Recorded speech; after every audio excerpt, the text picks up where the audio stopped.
અને ઇન્દ્રિયોની વૃત્તિને વિષય થકી પાછી વાળવી.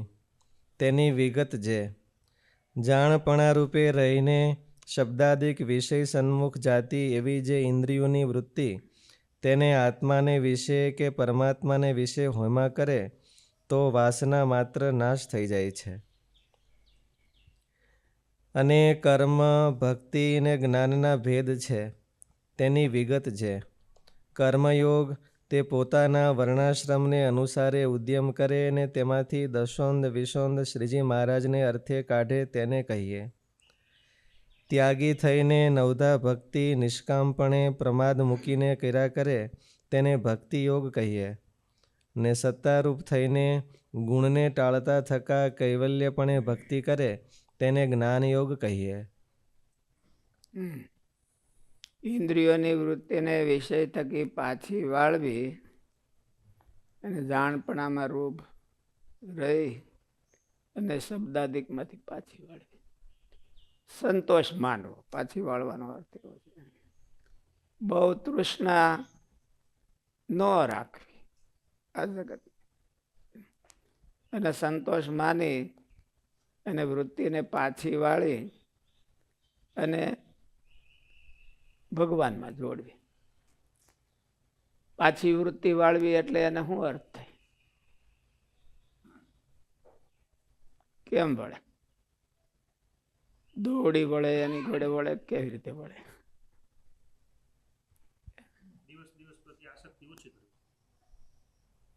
એ તો વૈરાગ વૃત્તિ કહેવાય, પણ અંતર્વૃત્તિ કરવી એનો અર્થ શું થાય? અંતર્વૃત્તિ કરવાનો અર્થ શું થાય? સ્વ એનાલિસિસ કરો, એને પાછી વૃત્તિ વાળી કહેવાય. હું કેવો છું? આપણે આખી જિંદગી શું કરી છે? બીજાનું એનાલિસિસ કરી રાખી. સ્વ એનાલિસિસ કરવું એમાં ખાસ કરીને ભગવાનમાં કેવું હેત છે સ્પિરિચ્યુઅલ, એને અંતર્વૃત્તિ કયો કે પાછી વૃત્તિ કયો કે પાછી વૃત્તિ વાળી. પાછી વૃત્તિ વાળીને બે માનવા કે આંખી બંધ કરીને બેહે અને પોતાના ગુણના જ મનમાં ગોટા વાળતો હોય તો એને પાછી વૃત્તિ કહેવાય? એને પાછી વૃત્તિ ન કહેવાય.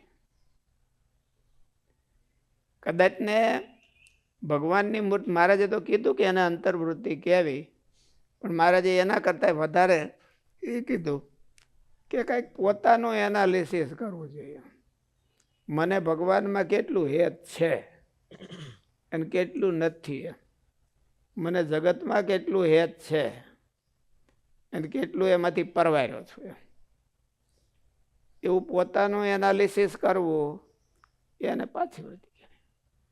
બીજાનું એનાલિસિસ કરી રાખવું એને બહિર્વૃત્તિ કહેવાય, એને બાહ્ય વૃત્તિ.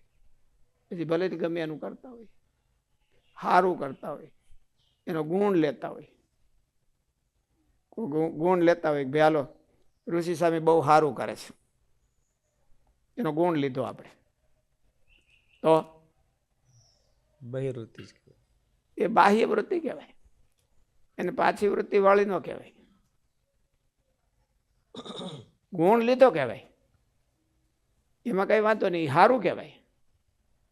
ગુણ લે તો એને ભગવાનમાં યત થાય હોતે એવું થાય, પણ પાછી વૃત્તિ વાળી ન કહેવાય. પાછી વૃત્તિનો તો અર્થ એવો છે, પાછી વૃત્તિ શું કરવાનું કહેવું પડ્યું કે ઇન્દ્રિયોનો સ્વભાવ છે બહાર એવો, બહાર જ જોવે. એમ ઓલું ઉપનિષદમાં આવે છે ને કંઈક શું છે, પરાંચી ખાની વ્યતૃણત સ્વયંભૂ, એવું ઉપનિષદમાં વાક્ય. પરાંચી એટલે ખાની, ખાની એટલે શું? શ્રી ભાષે ભણ્યા છો ને તમે?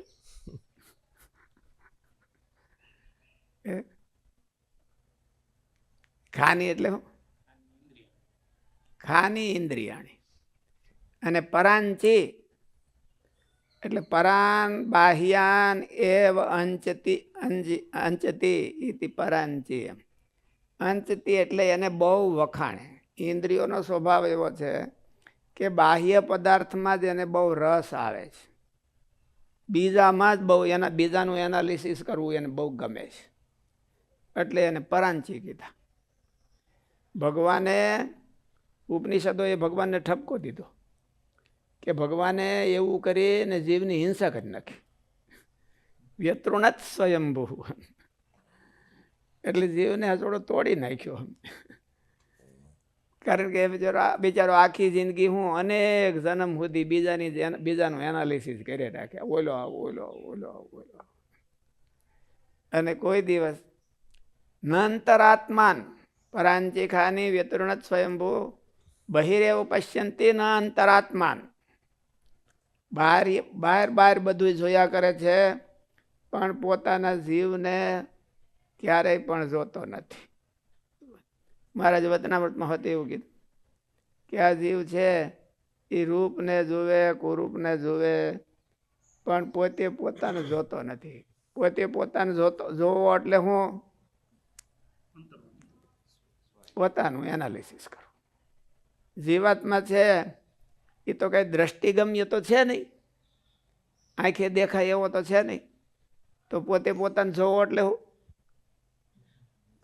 જીવ છે એ તો કોઈ પણ ઇન્દ્રિયથી ગ્રહણ કરવામાં આવે એવો નથી, મનથી પણ ગ્રહણ કરવામાં આવે એવો નથી. એટલે પોતાનું એનાલિસિસ કરવું. એટલે જીવની જે વૃત્તિ જાય છે બહાર, એ સંકલ્પ વિકલ્પ કરે છે. સંકલ્પ વિકલ્પ આપણું સ્વરૂપ કહેવાય, અને સંકલ્પ વિકલ્પનું એનાલિસિસ કરવું એ આપણું એનાલિસિસ કર્યું કહેવાય. આપણા હો, બીજાને નહીં. બીજાના સંકલ્પનું એનાલિસિસ કરવું ક્યારેક ક્યારેક જરૂર પડે તો કરવું, એનો વાંધો નહીં, પણ ખાસ કરીને પોતાનું એનાલિસિસ કરવું એમ, તો એને અંતર્વૃત્તિ વાળી કહેવાય. અને ભગવાનની મૂર્તિને જોવે તો વધારે સારું કહેવાય. ભગવાનની મૂર્તિને જોવે તો એને અંતર્વૃત્તિ વાળવાનું હેલું પડે, અને એમાંય પોતાના અંતરમાં ભગવાનની મૂર્તિને જોવે તો બહુ હેલું કહેવાય. પણ બહુ એવું ફાવતું નહીં હોય ને કોઈ કરતું નથી, એવું ફાવતું નહીં હોય, એટલે તો ભગવાને એવું કીધું કે એ કઠણ છે. બીજે ત્રીજે માળે એક વિન્ડો હોય અને ત્યાંથી કોઈક ડોકું કાઢે તો, અને બીજાને એક બજારે આવેલો જતો હોય એને વિન્ડોની અંદર જોવું હોય તો કેમ થાય? કોને હેલું પડે? બહાર જોવું હેલું પડે, વિન્ડોમાં તરત જ આમ ડોકું કાઢે. ઓલાને તો અહીંયા સીડી મગાવવી પડે, ત્યાં ચડે, ત્યાર પછી વિન્ડોની અંદર દેખાય. એટલે અંતર્વૃત્તિ કરવી એવું છે કે કોઈક સીડી મગાવવી પડે અને ત્યાર પછી ત્યાં જઈને જોવે. સીડી હોય તો વળી ભલે ન કર, ન હોય તો મળે જ નહીં, તો અંદર જોઈ ન હોય કે. એટલે પોતાની અંદર જોવું એ એવું કઠણ છે, અને બીજાની અંદર બીજાને ઓલું જોવું એ બહુ ઓલું છે. એટલે ઓલામાં દ્રષ્ટાંત દીધા ને, વિન્ડો અને અરીસો, વિન્ડો અને મિરર. એમ મિરર સામું જોવે તો પોતે દેખાય, અને વિન્ડો સામું જોવે તો બહાર બીજા જ બધા દેખાય. એટલે બીજા તો આખી જિંદગી આપણે જોઈએ છીએ, બીજાને તો બીજાનું એનાલિસિસ કરીએ છીએ, અને હજી કરવાના છીએ. હજી કંઈ થોડું મૂકી દેવાના આપણે, એ તો બધું કરવાના જ છે. પણ આ બહુ દુર્લભ છે. બહાર ખાલી જોઈએ રાખે એને મહારાજે મૂર્ખમાં મૂર્ખ, ઘેલામાં ઘેલો, પછી બહુ આકરો કીધો, નીચમાં નીચ એવું કીધું. એવું કીધું ખાલી બહાર બીજાનું એનાલિસિસ કરી રાખે તો એને એવું કીધું. એટલે ક્યારેક પોતાનું એનાલિસિસ કરવું, અને એ એમણે એમ તો થતું નથી, લખીને કરે તો થાય. હું કેવો છું એટલે પોતાના સંકલ્પો લખે, અને પછી સંકલ્પને એનાલિસિસ કરે કે આવો સંકલ્પ હોય એટલે આવો કહેવાય. એ પાછું વચનામૃતમાં લખ્યું હોય. આવો સંકલ્પ કરે તો એ આવો કહેવાય. એને ગુણ બુદ્ધિ કહેવાય, એને આસુરી બુદ્ધિ કહેવાય, એને ભગત બુદ્ધિ કહેવાય, એને એકાંતિક બુદ્ધિ કહેવાય. એવું એ સંકલ્પને આધારે છે બધે, કઈ ફિઝિકલને આધારે નથી. આપણને કેવા સંકલ્પ થાય છે એને આધારે થાય. બ્રહ્મરૂપ કેમ થવાય? મેન્ટલી જ થાય. કોઈ ફિઝિકલ બ્રહ્મરૂપ થતો જ નથી. ફિઝિકલ સિદ્ધ થાય, બ્રહ્મરૂપ ન થાય. નારદજી ફિઝિકલ સિદ્ધ પુરુષ હતા અને તોય બ્રહ્મરૂપની ખામી રહી ગઈ. બ્રહ્મરૂપ થવામાં ખામી રહી ગઈ. શું કરવાને? મેરેજ કરવાની ઈચ્છા થઈ એટલે બ્રહ્મરૂપને તો થાય નહીં. ફિઝિકલ બ્રહ્મરૂપ ઓલા સિદ્ધ હતા, સિદ્ધ પુરુષ.